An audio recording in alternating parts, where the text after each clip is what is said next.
નમસ્કાર વિદ્યાર્થી મિત્રો આજે આપણે એમ કહી શકીએ કે આધુનિક યુગમાં જીવીએ છીએ। પાષાણ યુગથી વાત કરીએ તો એની પહેલા આદિમાનવ યુગ કે જે પાષાણ યુગ પથ્થરનો ઉપયોગ કરીને ત્યારબાદ તામ્ર યુગ, કાંસ્ય યુગ, લોહ યુગ, આવા અલગ અલગ યુગની આપણે ઘણી બધી ઇતિહાસમાં વાતો કરી। પણ આજે આપણે જે વાત કરવા જઈ રહ્યા છીએ આધુનિક યુગ કે ટેકનોલોજીનો યુગ જેને આપણે કહીએ છીએ કે પહેલાના સમયમાં એવું હતું કે અહીંથી વિદેશની અંદર જો કોઈ સંદેશો પહોંચાડવો હોય તો કેટલાય દિવસો પસાર થતા, પણ હવે તો આપણી પાસે એવા માધ્યમો ઉપલબ્ધ છે કે ફક્ત 1 મિનિટની અંદર તમે વિદેશના કોઈ પણ ખૂણે આરામથી તમે વાત કરી શકો છો। તો આજે આપણે એવો જ પાઠ ભણવા જઈ રહ્યા છીએ કે જેનું નામ છે સંચાર માધ્યમ અને જાહેરાત। પાઠ 17 ચાલો આપણે હવે ભણીએ।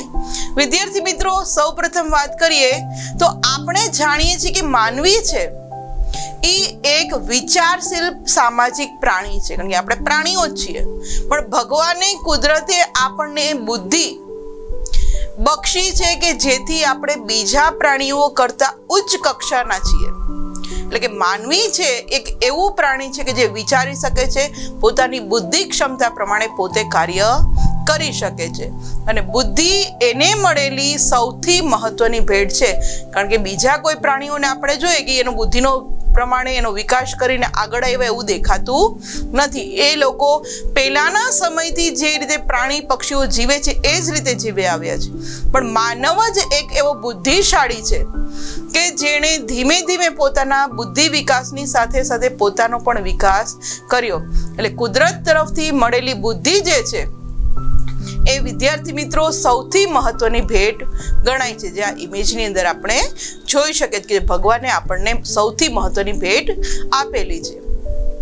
વિદ્યાર્થી મિત્રો, મનુષ્યને જ્યારે ભય, સુખ, દુઃખ વગેરે ભાવ અનુભવે છે ત્યારે એને વ્યક્ત કરવા એ પ્રયત્ન કરે છે કે આપણને ડર લાગે તો આપણે વ્યક્ત કરીએ છીએ, ખૂબ ખુશી હોય તો તરત જ સામેવાળી વ્યક્તિને ખબર પડે છે, કારણ કે આપણા હાવભાવ એ પ્રમાણે હોય, આપણે દુઃખી હોય તો એ ખ્યાલ આવી જાય છે। આમ દરેક ભાવ છે વિદ્યાર્થી મિત્રો એ આપણે વ્યક્ત કરી શકીએ છીએ, અને તે પોતાનું વિદ્યાર્થી મિત્રો સુખ છે એ બીજાઓને વહેંચીને સુખમાં વધારો કરે છે, જ્યારે દુઃખ હોય એ દુઃખને પણ વહેંચીને દુઃખ હળવું કરે છે। કે આપણને કોઈ તકલીફ હોય તરત જ આપણે બીજાને વાત કરીએ એટલે એ તકલીફનો ઉપાય શું કરવો, હલ કેવી રીતે લાવવો એનો આપણને તરત જ સોલ્યુશન મળી આવે છે। તો આપણી ખુશી કંઈ હોય તો આપણે બીજાઓને બોલાવીએ, સામાજિક પ્રસંગ કરીએ, તો આ રીતે આપણે બધાને સુખમાં અને દુઃખમાં હંમેશા આપણે ભાગીદાર બનાવતા હોઈએ છીએ। વિદ્યાર્થી મિત્રો, એક સ્થળેથી બીજા સ્થળે માહિતી અથવા સંદેશો મોકલવા કે પ્રાપ્ત કરવાની જે વિસ્તૃત વ્યવસ્થા છે એને આપણે સંચાર તંત્ર કે સંચાર માધ્યમ કહીએ છીએ। કે ક્યાંયથી આપણને માહિતી મેળવવાની હોય, કે માહિતી મોકલવાની હોય, કે આપણું કોઈ વાત હોય બીજે પહોંચાડવાની હોય, કે બીજાને કોઈ સંદેશો આપણને મળવાનો હોય, તો આના માટેની જે વ્યવસ્થા છે એને કહેવાય છે સંચાર માધ્યમ। આગળ વાત કરીએ વિદ્યાર્થી મિત્રો તો પહેલાના સમયમાં તો શું હતું કે ઢોલ વગાડીને, આગ કે ધુમાડાના સંકેત દ્વારા, ઝંડા લહેરાવીને કે મોટા અવાજે બૂમ પાડીને અથવા તો ચિત્રો અથવા સંકેતો દ્વારા સંદેશા આપવામાં આવતા હતા।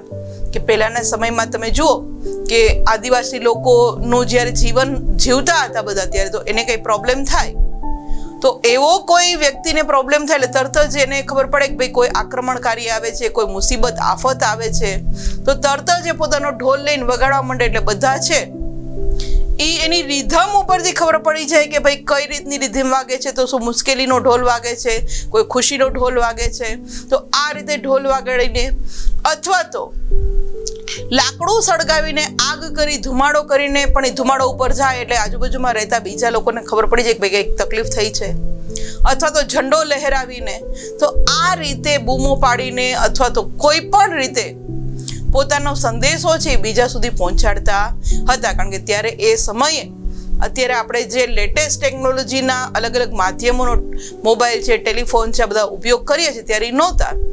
ત્યારે પોતાના સંદેશા માટે આ રીતે અલગ અલગ વસ્તુનો ઉપયોગ કરવામાં આવતો હતો.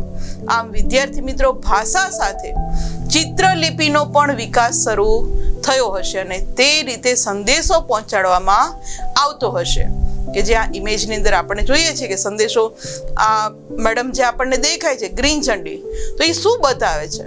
તો કે એ બતાવે છે કે ભાઈ આગળનો રસ્તો ક્લિયર છે એટલે તમે ત્યાંથી જઈ શકો છો. તો આ એક સંદેશો પહોંચાડવાનો જ એક માર્ગ બતાવી શકાય. તો એ જ રીતે અલગ અલગ ઢોલ વગાડીને પણ કામ કરતા હતા પહેલાના સમયની અંદર.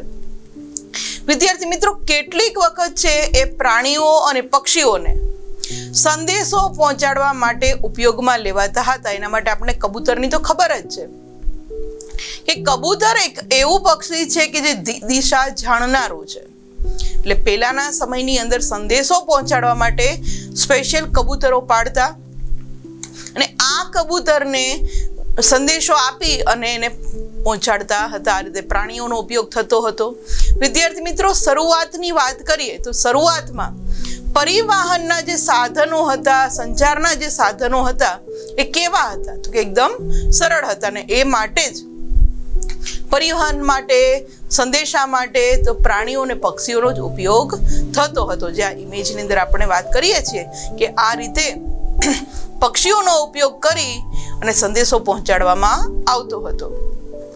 વિદ્યાર્થી મિત્રો, સમય જતા જતા પ્રિન્ટિંગ પ્રેસ છે, પોસ્ટ ઓફિસ છે, ટેલિફોન છે, મોબાઈલ ફોન છે, ફેક્સ છે, ઉપગ્રહો છે, ઇન્ટરનેટ છે, આ બધા જ સંચાર વ્યવસ્થાને ખૂબ જ ઝડપી અને સરળ બનાવી દીધા છે કે જેને કારણે લોકો છે એની જેમ જેમ બુદ્ધિનો વિકાસ થતો ગયો એમ એમ ટેકનોલોજીના યુગમાં એ હરણફાળ આજે વિકાસ કરી રહ્યો છે એવું કહી શકાય. ને આજે તો ઇન્ટરનેટના માધ્યમથી તમે ભારતમાં બેઠા બેઠા જો ફોરેનમાં તમારો દીકરો કે દીકરી ભણતા હોય તો તમે ઘરે બેઠા બેઠા ત્યાં વાત કરી શકો છો ઇન્ટરનેટના માધ્યમથી. આમ આજે તો ખૂબ જ સંચાર વ્યવસ્થાની એટલી બધી વિકાસ થયો છે કે તમે ઝડપથી ત્યાં સંદેશો પહોંચાડી શકો છો, જે આ ઇમેજની અંદર આપણે જોઈ શકીએ છીએ.